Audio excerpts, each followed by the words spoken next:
So even though I learned early on as a teacher you should never, ever begin with kind of an apology, a caveat, and all of that, I feel that and I thought about this a lot if I should or not, but I do feel the need to. I was really, first of all, I want to say, so thrilled yesterday with the whole teacher leadership. Teacher leadership is my life, I would say. I will tell you that my goal is to deepen. I think a lot in education we cover and we don't go into depth. So that's my goal, and I hope it will be successful. Here's the question.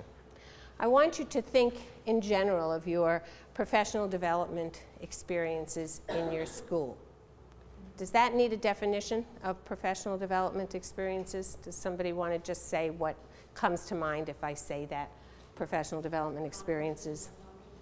Can be conferences. How to implement curriculum, workshops.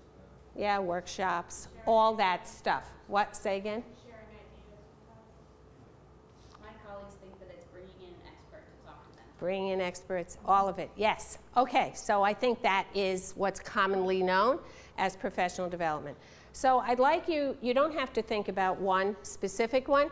Think of the year, perhaps. This year, from September till March, or the summer included, or last year. Think of kind of a year's worth of professional development. And I'd like you to line up, not in group, I want you to line up carefully from the best. Yes, my school really does professional development in a way that is really meaningful to me, and I've really learned a lot. And I would like you guys to kind of be around here. I think we might have to go out of the room. I'm not exactly sure how this will work. The truth is, they do, I don't know, and now I'm going to prejudice you, so this would be bad to give you this example, but it was a one-shot deal. Frankly, I got a beautiful binder, lots of pretty pictures in it, multicolors, probably cost a lot of money, and it's in my drawer at the moment. I want to really highlight that. They put in a decent amount of money for professional development. In public school, they actually put in 5% of their budget into professional development, and yet the outcome of this kind of a conversation would not be different. So it's not, we always say everything in education is about money. I would like to suggest that this much is about money, and everything else is about the will. Okay, in the Kappa group, the things that we had in common were formal professional development time, ranging between 3 to 6 meetings a year, and between a half day to a full day each meeting. We both had internal and external experts at these meetings, and we actually had a variety of approaches. Some of our schools had this Troen approach, where it was a mishmash of topics, and others had a theme that ran across the year. We had some Did that schools, make it more or less kappa? well, that wasn't one of the things we highlighted. You're welcome. That wasn't one of the things we highlighted. You asked us to put the real thing. I was just curious. So it was just a difference that we found. Okay. So we also had, some schools had advance notice, and other schools had, it was a surprise visitor where we didn't know what the topic was going to be. Yes, I was trying to integrate. I just came from the integration meeting, so Troen, Kappa. We all had small group breakouts. So the things that made our group Kappa was that we found teacher apathy. There was minimal buy-in. There was minimal to no follow-up after these professional development meetings. Useful information in theory, but we weren't seeing that the theory was being practiced across the board. We didn't feel that the information was taking into account where we were now. There was no practical approach for implementing these ideas.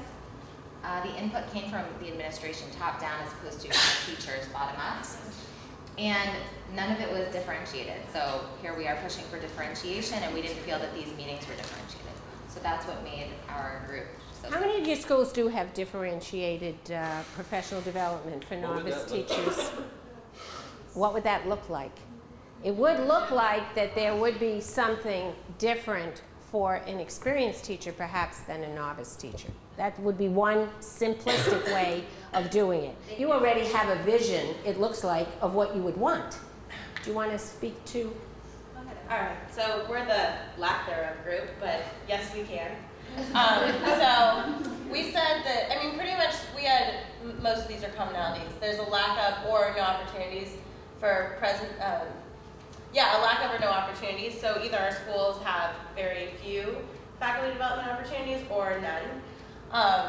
The presentations aren't really followed up with meaningful conversations or followed up at all, which is important and which is what. How many people could raise their hand to that one about the follow-up piece, regardless of how wonderful the stuff was? I want you to hold on to that. It's free, it's doable.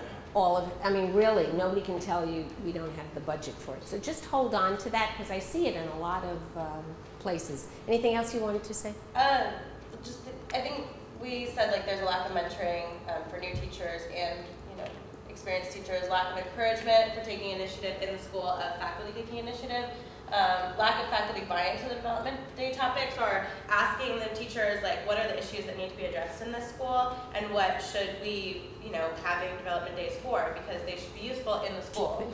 And then a lack of communication and transparency, which can either, I think of that for my school with administration to faculty and maybe vice versa. This is a one-room schoolhouse, and it made a lot of sense for what America was at that time.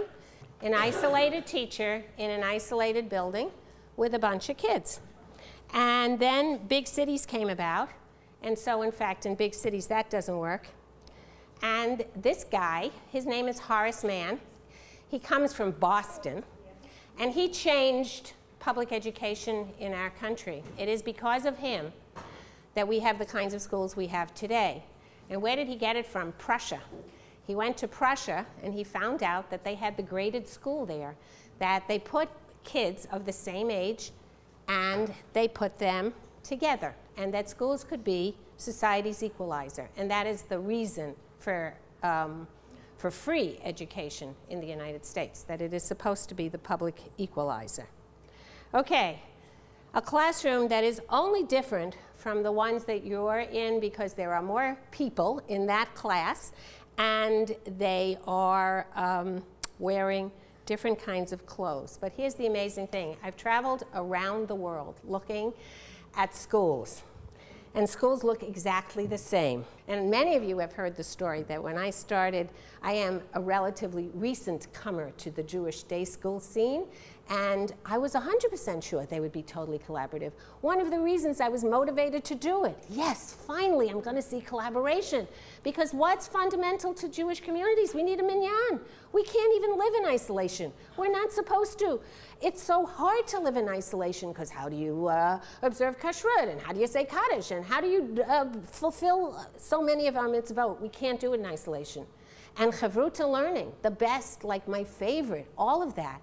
And really, what happens? Same, isolated classrooms. The stunner for me was not that what I expected, there would be all these differences all over the world, but in fact, schools all over the world, exactly the same. Horace Mann, Boston, Massachusetts, comes from Prussia, and we all have the graded school. And sometimes they're 2 grade levels, in the same classroom. And we have to remember when this model was founded. It's an industrial model, and I say we teachers, we are assembly line workers. Assembly line workers don't have to talk to each other. I got to do my piece, and I pass it on. And the 3rd grade teacher, and I heard Sarah say so beautifully this morning in her math piece about the importance of the 3rd grade teachers knowing what the 4th grade teachers expect, and she is a high school teacher, which is just like making me so happy, I have to say, is now in the 3rd grade and understanding, yes, what is the value added that has to happen in 3rd grade, so by the time they're in her advanced, her AP calculus class as seniors in high school, that had to be sown there. But we don't necessarily think of it that way. She is, and is going to revolutionize math teaching.